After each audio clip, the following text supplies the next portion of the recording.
Hola! So this is how I make my really quick weeknight meat sauce for pasta. Starting with ground sirloin, it's my favorite. I think it has a ton of flavor.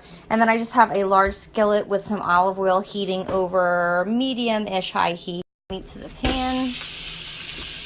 And I'm just going to break this up and just let it brown. Let it cook through at least. Just salt and pepper it. And while I have that, I have a large stock pot.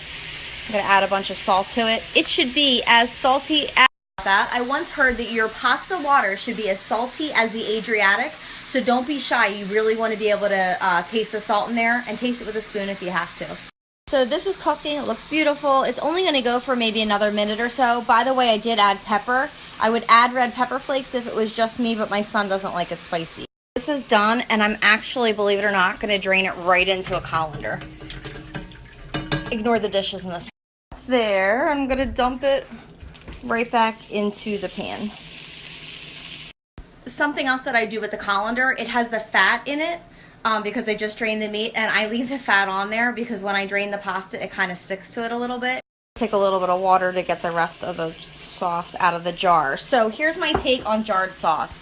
I buy the plainest one possible, so you can add anything. You're just going to stir this to incorporate it, and then I'm going to put a lid on this, and by the time my pasta is done cooking, the meat sauce will be completely done. I have a lid on the pasta sauce. I want to turn it down a little bit. My thought on using jarred sauce during the week, you kind of do whatever you have to do. It already has various spices and seasonings, and I'm not a garlic person. I don't even put garlic in my gravy when I make it homemade. I know that that's crazy, but I have an allergy. So there are a million brands to stay away from as far as jarred sauce, and I'm not going to name them, Regu. But they just don't taste good. They're sweet. They have a ton of sugar in them. They're gross. I have a couple that I use, but like I said, I usually get the plainest one. It's just a marinara, no flavorings. Sometimes I'll use the ones that have like a Romano cheese, but really just plain is best. My water is almost to a boil, and it's absolutely the worst part of waiting for the water. Watch pot never boils. And this looks great. I'm just going to stir it so it doesn't burn on the bottom. So this looks beautiful. It's bubbling like crazy.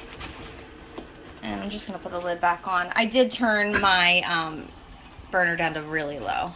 Carb cabinet. I probably have every cut of pasta you could possibly imagine. Love farfalle for summer dishes. Or a teddy. Oh, the Trader Joe's is the best version ever. I am using the Anna pasta. It's numero 12. And it's just a thicker, plumper spaghetti noodle, really. This is what you want, a rolling boil. None of these little couple bubbles.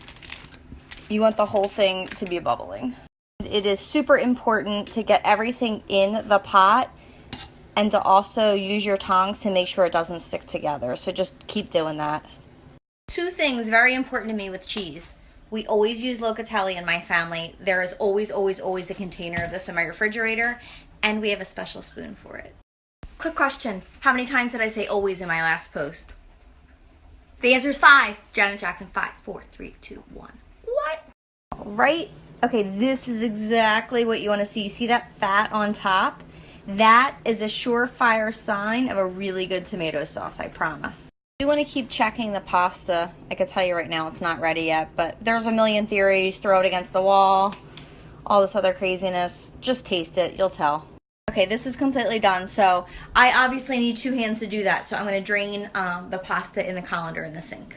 This pasta is just a wink under al dente because it's going to finish cooking in the sauce, and I'm just going to toss this. Now I toss the sauce in with the pasta so it's nice and combined. You can add some water if you need to, but this is perfect. And turn the heat off.